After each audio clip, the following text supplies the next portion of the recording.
So the waterfront used to come right up to here. And as you can see, this is Derby Square. Salem was one of the richest ports on the East Coast for a long time.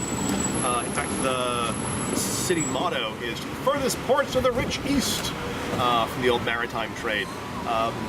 Hundreds of Salem ships went out, left Salem Harbor, going to Africa, going to India, going to Japan, going to China, bring back all kinds of cargo. In fact, there was some talk that in the East, some of the people there thought that Salem was a nation because there were so many Salem ships coming into harbor.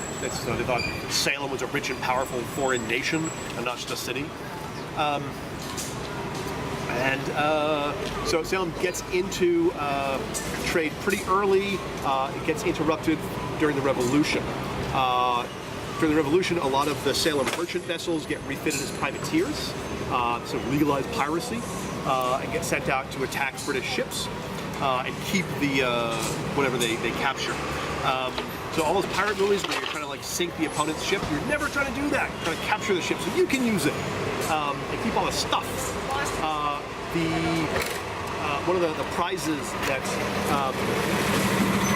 Salem sailors capture is off the coast of Ireland. They capture a boat that has a library of scientific volumes, and then that group of that collection of scientific volumes is brought back over here, and that becomes the nucleus of the Salem Athenaeum collection.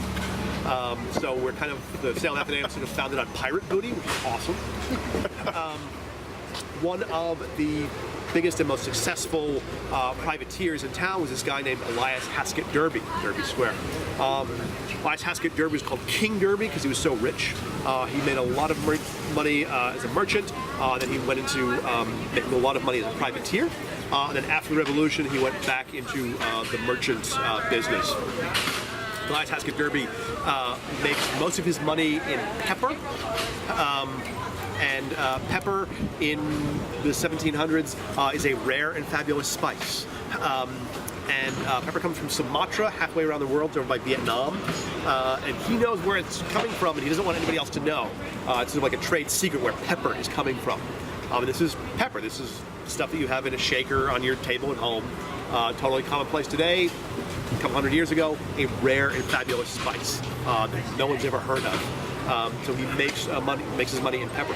Back then, you could buy pepper and sell it back here at a 700% markup. So you buy it for $1, you sell it for $7 over here, and that's just pepper. That's like 700% markup. That's like Whole Foods prices, you know? Yeah. So the one area of trade he won't get involved in is he won't deal in the slave trade. When I first heard about that, I thought, wow, that's really cool. Everybody back then was involved in the slave trade in some way, and this guy says, nope, not doing it. I thought, wow, what a dude, that's really cool. But then, the more I thought about it, I thought, you know, refusing to buy and sell people, kind of the bare minimum, really. So not as impressive as I first thought. Really, sort of the bare minimum for membership in the club. I won't buy and sell humans. But gets very rich with pepper. His biggest and most successful privateer and merchantman is a ship called the Grand Turk, which you have seen because for some reason the Grand Turk ends up being the logo of Old Spice aftershave. Like a little ship on the bottle, and that's the Grand Turk. I have no idea why. Spices maybe is the connection. I don't know. Old Spice, pepper, I don't know. He's also notable for having heterochromia iridum. Do you know what this is? No? Two different color eyes. He's got a brown eye and a blue eye, apparently. And evidently that trait is still in the Derby family. My tour a few years ago, I had a woman who had heterochromia iridum, but she wasn't a Derby. So. But the reason I'm talking about him here, the reason this is Derby Square is because his mansion was here. Built a fantastic mansion, got to live in it for 1 year before dying of a heart attack. The mansion gets torn down and the town hall gets erected here. And then when Salem goes from being a town to being a city, they built City Hall, which is a little further down around the corner. And the old town hall is now a museum. The on the first floor. Upstairs is a hall that people rent for weddings and whatnot. Right next door to the Dunkin' Donuts is the Joshua Ward house. Joshua Ward was one of the wealthy merchants here in town. He built the original house, back when this was still waterfront. So it would have been all wards and warehouses, so it would have had waterfront property. And this house is on every crappy tour of Salem because of this photo.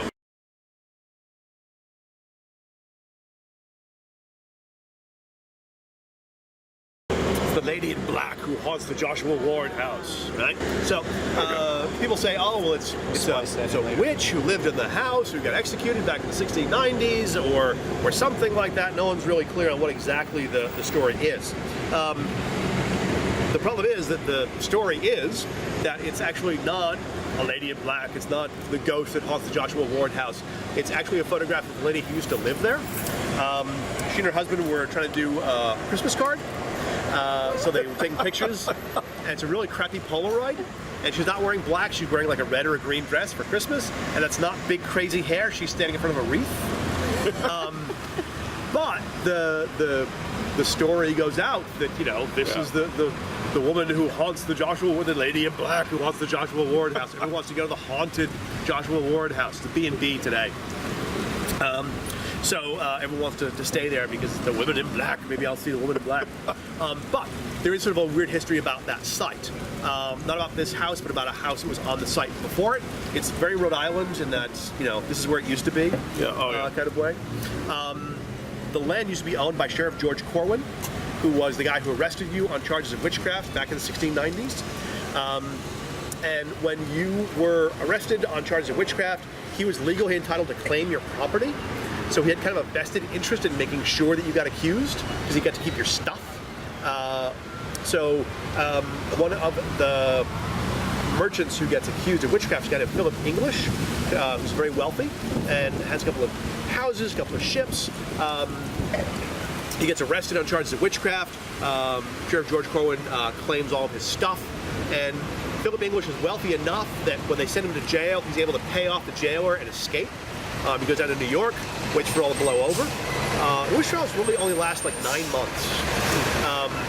So once they're over, he returns to Salem, finds that George Corwin has seized all of his property and he's got nothing left.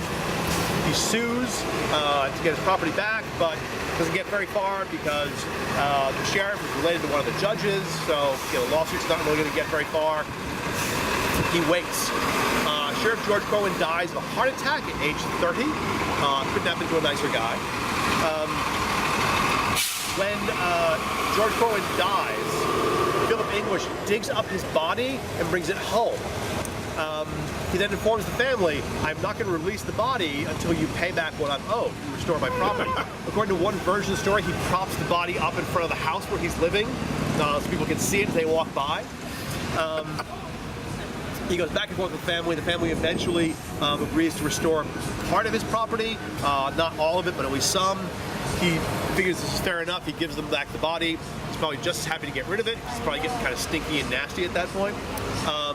He gives it back to the family, and the family reburies the body in the cellar of the house that used to stand on this site. He said nobody else tries this. The body is buried in the cellar of the house that was there for years until Joshua Ward buys the property, tears that house down, digs the body up, buries it out I think it's on Broad Street, and then builds this house here. So it's not this house, but the house that stood on the site had the body of Sheriff George Corwin buried in the cellar for years. Washington Street. Essex and Washington has been sort of downtown Salem for going on 400 years for a couple of reasons. First, Town Pump was right there. To show us fresh water. The other reason it was the center of Salem for so long is because the original Puritan meeting house was on this site. If you were living in Salem, you were a Puritan, the church would have been the center of your life. So the meeting house here would have been a very important spot in your life. There have been at least 4 different church buildings on this site. This is the most recent, obviously. The church goes back to the 1850s, the 1870s. It was restored and made into this kind of high Victorian Gothic kind of look. even back when it was an active church, no longer is, but even when it was an active church, the first floor was always a shop or shops, because even God used to pay the rent. One of the most popular shops was this Daniel Lowe. The sign's still there. Daniel Lowe was in business from the 19th century into the 20th. He's a silversmith and dry goods merchant. In the 1890s, he's on vacation in Europe, or late 1880s, early 1890s. He's on vacation in Europe, and he sees these souvenir spoons at different places. In Europe, he's never seen anything like this before. They don't exist in America. And the other thing I'm talking about, it's a little silver spoon. It'll have like the Eiffel Tower on the handles. In Paris, you buy it as a souvenir. He's never seen this before. They don't exist in America. When he comes home for 1892, the 200th anniversary of the witch trials, he brings out the Salem witch spoon. It's a little souvenir spoon. It has a witch on a broom on the handle. It says Salem. These things fly off the shelf. He cannot keep these things in stock. He has to keep coming up with new designs and reissuing them year after year after year. It's very popular then, still popular among collectors now. Their collectors will pay hundreds of dollars for original Daniel Lowe spoons. For a while they made by Gorham down in Providence. He outsources it to them. And still highly collectible today. This does two things. Introduces the souvenir spoon collecting craze to America. They don't exist until Daniel Lowe puts out the Salem witch spoon. So it introduces the souvenir spoon concept to America. The other thing it does is it's really one of the first serious organized attempts at merchandising the Salem witch trials. As you walk up and down entrance, you can go into all these different gift shops. You can buy like keychains and t-shirts, shot glasses, pot holders. They'll have a witch on a broom will say Salem. All of that is a direct descendant of Daniel Lowe and his witch spoons. This was really the first organized attempt at sort of merchandising the witch trials. Daniel Lowe dies of a heart attack in the building in the 1920s, and a friend of mine, who I don't consider a reliable source, says that his ghost still wanders the restaurant, but I'm not sure it's highly reliable. No, which city? Plumbing and heating. You see this kind of thing all over the place. If we see a cop car, you'll notice that on the side of the cop car is a witch on a broom. That's the Salem Police emblem. So witch on a broom is everywhere here. Did he originate the witch on the broom? I don't think so. I think that's a popular idea, but I'm not really sure where that image comes from. Okay. The original witch trials testimony occasionally mentioned riding poles, not brooms. I think brooms are a more European idea, and the depiction is we have it backwards. The depiction is usually with the broom part in the front, and somebody pointed out that this is because there are no headlights in the 17th century, and that's where you would shove your candle. You could see where you were going. So Bewitched, debuts on ABC, I think it is. Sitcom about a witch named Samantha married to a mortal named Darren, and all the comedy derives from the mixed marriage of a witch and a mortal, and she twitches her nose and does magic. And it's very popular. But after 7 seasons, ratings are starting to slip. They kind of need to do something to get ratings back. They're not really sure what to do. And then fate lends kind of a helping hand when a fire breaks out on the soundstage where they film, destroys the set they filmed on, burns up everything except for Elizabeth Montgomery's dressing room. Which is weird. She's a witch. She's a witch. So they need to do something. And somebody comes up with the brilliant idea. Let's go shoot on location in Salem. Samantha has to go to a witches convention at the Hawthorne, and we can shoot on location. This is 1969, 1970. Did it shoot on location back then? It was like a big friggin' deal. Like the Braves went to Hawaii, but you still didn't really go on location that much. It wasn't a thing. So that summer, about 20 cast and crew come out here to Salem to film. They film at the Witch House, which is up the street. They film down at the House in Seven Gables. They film in one of the rooms of the Hawthorne. They film a little bit in the lobby of the Hawthorne, and a couple of street scenes for a 3-part episode, 3-part story arc they call the Salem Saga. crowds of people show up to watch the filming. There are, I've talked to a few people who were here that summer, and yeah, crowds follow them around. People get to meet Elizabeth Montgomery. They said she was really sweet. She was very nice, very gracious with fans. She was always happy to sign autographs and chat with people. Everyone always mentions that she was really short. I don't know why they always bring that up. But by all accounts, she was like a total sweetheart. But it doesn't help. That's actually, I think, which goes for one more season and finally ends. And then 2005, this statue goes up. This was donated by TV Land, the network. And TV Land was showing The Witch at the time in reruns, so they decided to dedicate this statue, which was not entirely popular. People here in town weren't entirely happy about this. Some people thought it was cool, other people didn't. People thought, well, yeah, they shot a couple of episodes here, but there's no real connection. Why are we, wasting all the time and effort on this? But it came at no cost to the city. It was donated by TV Land. They said they would do the upkeep for the first 10 years. It's proven to be remarkably popular with tourists. When they unveiled it, over 2,000 people were packed into this intersection to watch the unveiling. But there were also protesters. There were people in that building hanging out signs that said, "Samantha, who? Is she from Salem?" Some of the local Wiccans, local witches, were not happy about it because they thought this sort of belittled their religion. It's a TV sitcom witch. Why are we giving a statue to her when 20 people were killed because of witchcraft hysteria? So it felt just disrespectful, but it's still here.